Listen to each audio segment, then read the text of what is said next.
بسم الله الرحمن الرحيم. الحمد لله رب العالمين حمد الشاكرين. الصلاة والسلام على سيد الأنبياء والمرسلين سيدنا ونبينا وشفيعنا ومولانا محمد وعلى آله وأصحابه الطيبين الطاهرين. قدرمنو اوریدونکو د ژوند د لارې د خپرونې مینوالو، السلام علیکم ورحمت الله وبرکاتو. ستاسو روغتیا او خوشحالي د پاک رب نه غواړم، په دې هیله چې د صحت او عافیت جامې پر تن ولرئ او خوشحالي مو په برخه وي. دا دی زه محمد یاسین فهیم د ژوند د لارې د خپرونې په وړاندې کولو کې ستاسو په خدمت کې یم. زموږ د نن ورځې د خپرونې موضوع بیا هم له مرګه وروسته دویمه نړۍ. درنو اوریدونکو، توبه او نیک عمل له مرګه وروسته د حال د ښې کېدو لارې دي. که غواړې چې له مرګه وروسته د الله رب العزت حال ښه کړي، الله رب العزت دې له عذاب نه وساتي، الله دې په نعمتونو ونازوي، نو په خپل ژوند کې الله ته رجوع او هغو کارونو ته مخه وکړه چې په هغو باندې الله رب العزت راضي کېږي. الله رب العزت په خپل کلام کې په سورت منافقون کې په 10 او 11 آیتونو کې فرمایي: وانفقوا مما رزقناكم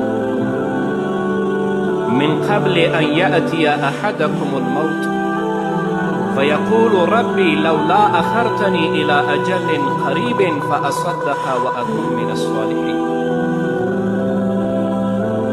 ولن يؤخر الله نفسا اذا جاء اجلها والله خبير بما تعملون. له هغه مال څخه چې موږ درکړی، مخکې تر دې خرچه وکړئ چې ستاسې یو کس ته مرګ راشي، نو بیا ووایي ربه که زه دې نږدې مودې ته وروسته کړی وی نو ما به صدقې کړې وی او زه به د نیکانو له ډلې شوی وی. او هیڅکله الله تعالی د یو چا مرګ نه وروسته کوي کله چې د هغوی نیټې راشي. او الله تعالی په هر هغه څه ډېر ښه خبر دی چې تاسې یې کوئ. همدارنګه د حاکم حدیث دی، نبی کریم صلی الله علیه وسلم فرمایي: 5 شیان تر 5 مخکې غنیمت وګڼئ. ځواني تر بوډاوالي مخکې، روغتیا تر ناروغتیا مخکې، شتمنۍ تر غریبي مخکې، وزګارتیا تر مشغولېدو مخکې، او ژوند تر مرګ مخکې. همدارنګه د بچیانو په پالنه کې کوشش کول تر څو هغوی نیکان شي او د خپلې کورنۍ لپاره دعاګانې وکړي.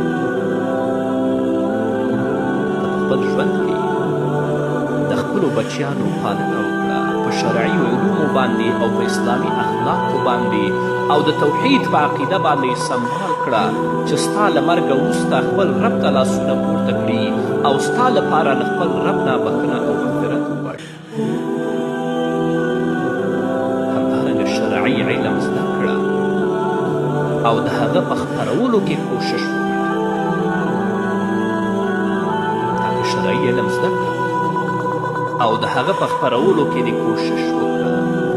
ستا له مرګه وروسته چې تا څه ویلي دي په هغه باندې خلک عمل کوي او د یو نه بل ته رسیږي، ګټه به یې تا ته الله رب العزت ستا له مرګه وروسته دررسوي. همدارنګه جاري صدقې تر ځان وروسته پل دې جوړ کړه، لاره دې جوړه کړه، مدرسه دې جوړه کړه، جومات دې جوړ کړه. د دې ټولو اجر او ثواب به الله رب العزت ستا له مرګه وروسته تا ته ورسوي. او نبي کریم صلی الله علیه وسلم دا ټول کارونه په یو حدیث کې راټول کړي. رسول الله فرمایي، د مسلم حدیث دی، کله چې انسان مړ شي نو د ټولو کارونو سره یې اړیکه پرې شي، خو له ځینې کارونو سره یې اړیکه پاتې وي. جاري صدقه هغه علم چې خلک ترې ګټه اخلي او نیک بچی چې د ده لپاره دعا کوي. که د نن بچی په اسلامي اخلاقو او د توحید په عقیده او په شرعي علومو سمبال کړه، ستا د مرګه به وروسته تا لپاره دعا کوي. او که ته د خپلو بچیانو سالمې روزنې او دیني تعلیم ته متوجه نه شو چې څه یې کول تا پې سر ګرځوه، نو ستا له مرګه وروسته دا بچی ستا په حق نه پوهیږي چې دا خپل رب ته لاسونه لپه کړي او ستا لپاره ستا د رب نه بخښنه او مغفرت وغواړي. بېشکه ځینې د هغو عملونو او نیکیو نه چې تر مرګ وروسته له انسان سره پیوسته وي، هغه علم دی چې نورو ته یې ښودلی او خپور کړی وي. هغه نیک بچي دي چې تر ځان وروسته یې پرېښي وي. قرآن کریم دی چې په میراث کې ترې پاتې وي. جومات دی چې جوړ کړی وي. د مسافرو لپاره کور جوړ کړی وي. ویالۍ روانه کړې وي او یا یې له خپل مال نه په ژوند او روغتیا کې داسې صدقه کړې وي چې تر مرګ وروسته هم له ده سره پیوسته وي. الله ربالعزت دې موږ ته زموږ په ژوند کې د هغو اعمالو توفیق راکړي چې له مرګه وروسته د هغو نفع الله ربالعزت موږ ته په قبر کې راورسوي. داسې یو بدبختي تهداب په خپل ژوند کې مه کړئ چې تاسو به مړه یاستئ، خو تاسو چې د همدغې بدبختي تهداب ایښئ چې څوک په دې بدبختي کې ښکیل دي، د دې عذاب هم الله ربالعزت ستاسو په قبر کې درکوي. برزخي ژوند. برزخ د دوو شیانو په منځ کې جدا کوونکی حد دی. لکه چې الله ربالعزت په خپل کلام کې په سورة رحمان کې په 20 آیت کې د خوږ او تریو سمندر په اړه فرمایي بینهما برزخ لا یبغیان. الله ربالعزت د دې په منځ کې پرده پیدا کړې ده، یعنې د خوږو او تروو اوبو په منځ کې الله ربالعزت پرده پیدا کړې چې دا سره جلا کوي او یو د بل سره نه ګډېږي. نو برزخي ژوند هغه ژوند دی چې د دنیا او آخرت د حقیقي ژوندونو په منځ کې پرده ده، چې په دنیا کې د انسان تر مړینې وروسته پیل کیږي او په قیامت کې د بیرته راژوندي کېدو پورې شمارېږي. که مړی ښخ شي، وسوځولی شي، که په دریاب کې غرق شي، که لیوان یې وخوري او که بل کار پرې وشي، خو د برزخ ژوند ورته ضرور حاصل وي. هر څوک چې مړ شه نو هغه په برزخي ژوند کې داخل شه او د قیامت تر ورځې پورې به پکې پاتې وي، لکه چې الله ربالعزت په خپل کلام کې په سورة مؤمنون کې 9 او 30 آیتونو کې فرمایي حتی اذا جاء احدهم الموت قال رب ارجعون لعلی اعمل صالحا فيما تركت كلا إنها كلمة هو قائلها ومن ورائهم برزخ إلى يوم يبعثون. الله فرمایي تر دې چې د دوی یو کس ته کله مرګ راشي نو او به وایي ای زما ربه ما بیرته دنیا ته واپس کړ. کیدای شي چې زه په هغه څه کې چې اوس مې پرېښودل نیک عملونه وکړم. هېڅکله دوی بیرته دنیا ته واپس کیدای نه شي. الله وایي کله، بلکې دا هسې یوه خبره ده چې دوی وکړه او تر دوی اوخوا به برزخ وي تر هغې ورځې چې دوی بیرته راپاڅول شي. نو قبر د انسان هغه کور او د اوسېدو ځای ته ویل کیږي چې تر مرګ وروسته تر قیامته پکې وي. او انسان قبر او د مړي ښخ کول له هغه وخته راهیسې پېژندلي دي چې د آدم علیه السلام زوی هابیل وواژه او بیا یې ښخ کړ.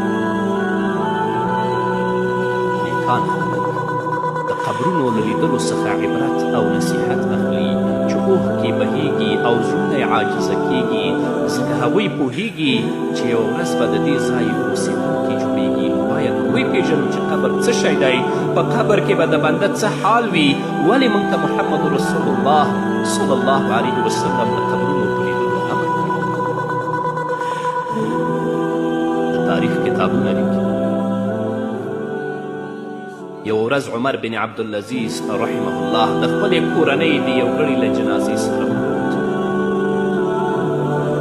کله چې هغه په خاورو کې ښخ کړ نو خلکو ته یې وکتل او ویې ویل ای خلکو قبر ما ته غږ وکړه او ویې ویلې ای عمر بن عبدالعزیزه آیا ته له ما نه پوښتنه نه کوې چې ما په دوستانو څه کړي دي؟ ما ورته ویلې ولې نه پوښتنه کوم. هغه راته وویل کفنونه مې ورله څیرې څیرې کړل، بدنونه مې ورله ټوټې ټوټې کړل، وینې مې ورله وڅټلې او غوښې مې ورله راوخوړې. آیا ته له ما نه پوښتنه نه کوې چې ما یې په اندامونو څه وکړل؟ ما ورته وویل ولې نه پوښتنه کوم. نو هغه راته ویلې ورغوي مې ورته له لیچو راوویستل او لیچې مې ورله له مټو راوویستل او مټونه مې ورله له اوږو راوویستل، پتنونه مې ورله له ورنونو راوویستل او ورنونه مې ورله له زنګنونو جدا کړل او زنګنونه مې ورله له پوندو جدا کړل او پوندې مې ورله له پښو جدا کړل. بیا عمر بن عبدالعزیز وژړل او ویې ویل خبردار، د دنیا پاتې کېدل ډېر کم دي، عزت یې ذلت دی. ځوانان یې بوډا کېږي او ژوندي یې مړه کېږي، نو هغه څوک یقیني دوکه دی چې په دنیا دوکه شي. ته لږ فکر وکړه هغه پاچایان چیرته دي چې ښارونه یې جوړ کړي، خاورو یې په بدنونو څه پېښې وکړي، چینجو یې په هډوکو او بدنونو مزې وکړي. په دنیا کې که دوی په تیارو شوو تختونو او اوبدل شوو بسترو د خادمانو په منځ کې ناست ول چې ټولو خلکو به یې عزت کوه، خو کله چې په قبر تېرېږي نو غږ ورته وکړه او دې ته یې وګوره چې قبرونه یې کورونو ته څومره نږدې دي. له شتمن څخه پوښتنه وکړه چې مالداري یې څومره پاتې ده او له غریب څخه یې پوښتنه وکړه چې فقر یې څه شو. د هغو ژبو په اړه ترې پوښتنه وکړه چې په دنیا کې به پرې خبرې کولې، له هغو سترګو په اړه ترې پوښتنه وکړه چې لیدل به یې پرې کول، د هغه نرمو پوستکو، ښایسته مخونو او پستو بدنونو په اړه ترې پوښتنه وکړه چې چینجو پرې څه وکړل. رنګونه یې وران شول، غوښې وخوړل شوې، په خاورو ککړ شول، ښایست یې ختم شه، څټونه یې مات شول، اندامونه یې سره جلا شول او بدنونه یې ټوټې ټوټې شول. د هغوی مزدوران او غلامان څه شول؟ ډلې او خزانې څه شوې؟ قسم په الله دې مزدورانو او مریانو دوی ته هیڅ توښه ورنه کړه او نه یې ورله په قبر کې کومه تکیه کېښوده. آیا دوی په قبر کې ځان له نه وي؟ د لمدې ځمکې په طبقو کې د خاورو تر ډیریو لاندې پراته نه دي؟ آیا شپه او ورځ ورته یو شان نه ده؟ د هغوی او د عمل په منځ کې پرده واقع شوه، له دوستانو او کورنیو څخه جلا شوي دي. ښځو یې له نورو سره ودونه وکړل او بچیان یې په لارو او کوڅو کې خواره واره ګرځي. خپلوانو یې کورونه او میراثونه تس نس کړل، خو په دوی کې به هم ځینې داسې وي چې الله رب العزت به ورته قبر پراخ کړي. دا به هغه کس وي چې د دنیا له تازګیو یې نظر ښکته ساتلی وي او په دنیا کې ډېر خوندونه نه وي اخیستي. عمر بن عبدالعزیز بیا وژړل او ویې ویل ای هغه بنده چې سبا به په قبر کې اوسیږي، په دې دنیا کې ته څه شي دوکه کړی؟ ستا نرۍ جامې چیرته دي؟ ستا خوشبویي چیرته ده؟ د مالداري خوشعیشي دې څنګه ده؟ کاش چې زه پوهېدلی چې چینجي به ستا په کم اننګي پیل کوي. کاش چې زه پوهېدی چې کله زه له دنیا څخه رخصتېږم نو ملک الموت به ما سره څه کې میلاویږي او د رب له لورې به راته څه پیغام راوړي. بیا یې اوږده ژړا وکړه. کله چې راستون شه نو یوه جمعه ژوندی و او بیا وفات شه. الله رب العزت دې ترې رحم وکړي. نو قبر ستا کور دی، یا یې آباد کړه او یا یې شاړ پرېږده. موږ به واورو قدرمنو اورېدونکو، بیا هم زموږ سلامونه ومنئ. قبر داسې کور دی چې ډېرې پېښې پکې رامنځته کېږي. او محمد رسول الله صلی الله علیه وسلم د قبر احوال موږ ته د دې لپاره بیان کړي دي چې موږ د قبر لپاره تیاری وکړو. په قبرونو کې د خلکو حالات په دنیا کې د حالاتو د بېلابېل کېدو په وجه محمد رسول الله د مړي د حالاتو له هغه څخه د ساه ختلو، د ملایکو د حاضرېدو، مؤمنانو ته د آسمان د دروازو خلاصېدو او د نورو په وړاندې د بندېدو بشپړ وضاحتونه بیان کړي. دلته دا باید یاد وساتو د مؤمن او غیر مؤمن ترمنځ توپیر څه دی، له بدن سره د روح تړاو په کومه طریقه دی. برا بن عازب رضی الله تعالی عنه فرمایي موږ له نبي کریم صلی الله علیه وسلم سره یوې جنازې ته لاړو، نو نبي کریم صلی الله علیه وسلم د قبر په خوا کې کښېناست او موږ هم ورسره په خوا کې داسې په عاجزي کښېناستو لکه چې په سرونو مرغان ناست او د مړي لپاره قبر کنستل کېده. نو محمد رسول الله صلی الله علیه وسلم وفرمایل په الله تعالی باندې د دې قبر له عذاب څخه پناه وغواړئ. ټولو ویلې په الله تعالی باندې د قبر له عذاب څخه پناه وغواړئ.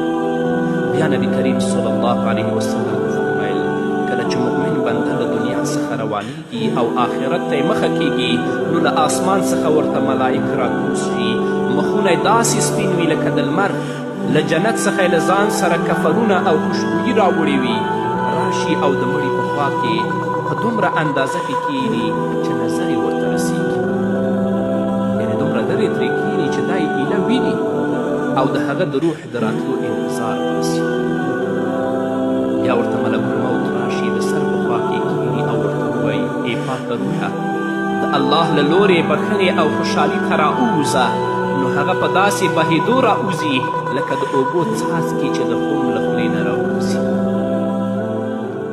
روح یې ملک الموت واخلي، خو کله چې واخلي نو دا نور ملائکې ورته د سترګې د رب په اندازه هم پرېږدي نه، تر دې چې په هغه کفن او خوشبویي کې واچوي او له هغې نه داسې خوږ بوی روان وي چې د ځمکې په مخ د اعلی مشکو هم خوږ وي. بیا محمد رسول الله صلی الله علیه وسلم وفرمایل دا ملایکې پورته روان کړي، د ملایکو په هره ډله چې ورتېرېږي نو هغوی ورته وایي دا پاک روح مو له کوم ځایه راوړي، هغوی ورته وایي دا پلانی د پلاني زوی دی او هغه غوره نوم یې یادوي چې په دنیا کې به پرې خلک ونوموي، تر دې چې نږدې آسمان ته یې ورسوي، د دروازو د خلاصولو غوښتنه وکړي نو د هر آسمان نږدې ملایکې تر بل آسمانه بدرګه کړي تر دې چې آسمان ته وخیژي. الله رب العزت وایي زما د بنده عملنامه په علیین کې ولیکئ او بیرته یې ځمکې ته واپس کړئ، ځکه ما له دې څخه پیدا کړي دي، په دې کې به یې واپس کوم او له همدې څخه به یې بیرته راوباسم، نو روح به بیرته بدن ته راوړل شي. دوه ملایک ورته راشي په قبر کې کښېنئ او ورته ووایي چې ستا رب څوک دی، نو دا مسلمان بنده به ورته وایي چې زما رب الله دی. بیا به ورته وایي چې دین دې څه دی، دا مسلمان بنده به ورته وایي چې دین مې اسلام دی. بیا به دا ملایک ورته وایي دا سړی چې تاسې ته راغلی و څوک دی، بنده به ورته وایي دا د الله پیغمبر دی. په ځینې روایتونو کې راځي چې ترې به پوښتنه وکړي چې من نبیک، او په ځینې روایتونو کې راځي چې د محمد رسول الله صلی الله علیه وسلم چهره به دته په قبر کې وښودلی شي او دا به ورته وایي چې د دې سړي په حق کې ته څه وایي. دې سوال او ځواب په ختمېدو سره له آسمان څخه غږ وشي چې زما بنده رښتیا وویل، د جنت بستره ورته خوره کړئ، د جنت جامې ورته واغوندئ او د جنت دروازه ورته خلاصه کړئ. د دې نعمتونو په حصول سره ورته د جنت خوشبویي راشي، قبر ورته دومره پراخ شي چې څومره یې نظر لګېږي، او یو ښایسته مخی، ښایسته جامو او ښایسته خوشبویي والا انسان ورته راشي او ورته ووایي د هغه شي زیری واخله چې تا خوشحالوي، دا هغه ورځ ده چې له تا سره به یې وعده کیدی شو.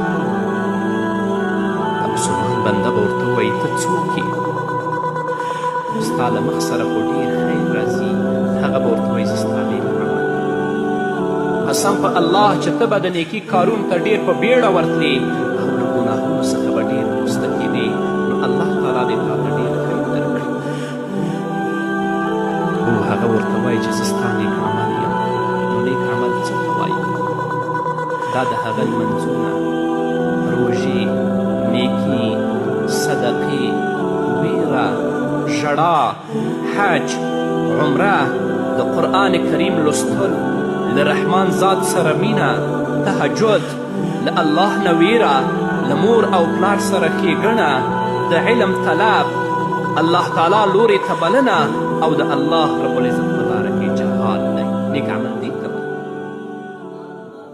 کله چې مؤمن بنده دا ځلېدونکی مخ وویني نو زیری ورته ورکوي او خوا و شا وګوري چې قبر ورته پراخ شوی وي، د جنت بستره ورته غوړول شوي وي، جامې هم د جنت وي.